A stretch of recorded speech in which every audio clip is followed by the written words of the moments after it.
বিয়ের কয়েক ঘন্টা আগে গায়ে হলুদের দিনে চিরকুট লিখে আত্মহত্যা করেছেন কনে। সে বাঁচতে চেয়েছিল, মুর্শেদ তাকে বাঁচতে দেয় নাই। 4 বছর প্রেমের সম্পর্কের পর বিয়ের আয়োজন করলেও 500 বরযাত্রী, আংটি আর বরের পোশাক সহ নানা দাবি জানায় বরপক্ষ।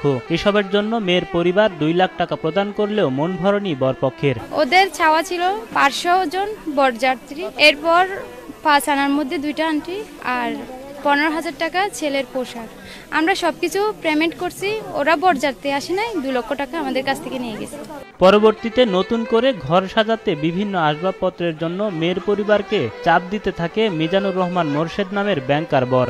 এরপর আমাদের ফ্যামিলিতে প্রেশার দিচ্ছে যে ওদের ঘরের আসবাবপত্র দেওয়ার জন্য। ফুলপালি যারা ফ্রি যদি ওদের ঘরে যদি না পাঠায়, আমার বোন আরগুলোর যেভাবে দিচ্ছে যদি না দেয় অভিভাবক আসবে না, তাই ওই কাজটি করছে। এরই মধ্যে গায়ে হলুদের অনুষ্ঠানকে কেন্দ্র করে আত্মীয় স্বজনদের উপস্থিতিতে যখন সরগরম পুরো বাড়ি, ঠিক এমন সময় ঘটে মর্মান্তিক এই ঘটনা।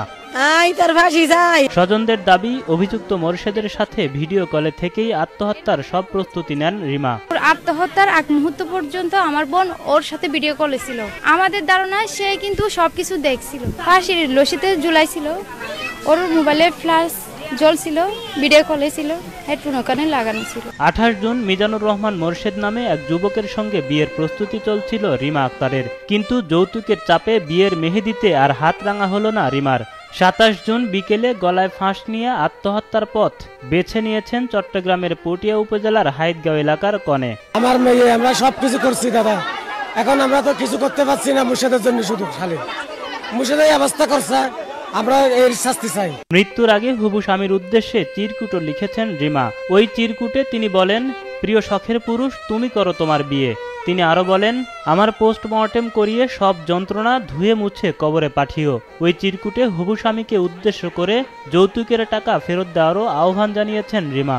আজকে তো সে বিয়ের পিড়িতে বসবে না, আজকের দিনেও যে সে ওকে আরো বেশি যন্ত্রণা দিচ্ছে সেটা সে মেনে নিতে পারলো না।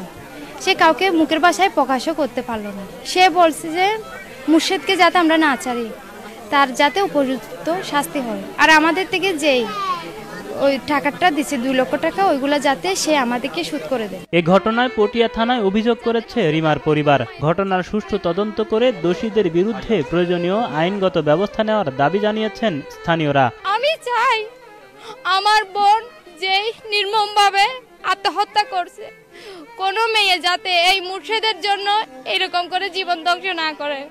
ওর অবশ্যই আপনারা উপযুক্ত শাস্তির ব্যবস্থা করবেন এবং আমরা চাই ওকে ফাঁসির দড়িতে ঝুলানো হোক। এটার একটা সুষ্ঠু তদন্ত হোক, সুষ্ঠু বিচার হোক, এটা আমরা চাই।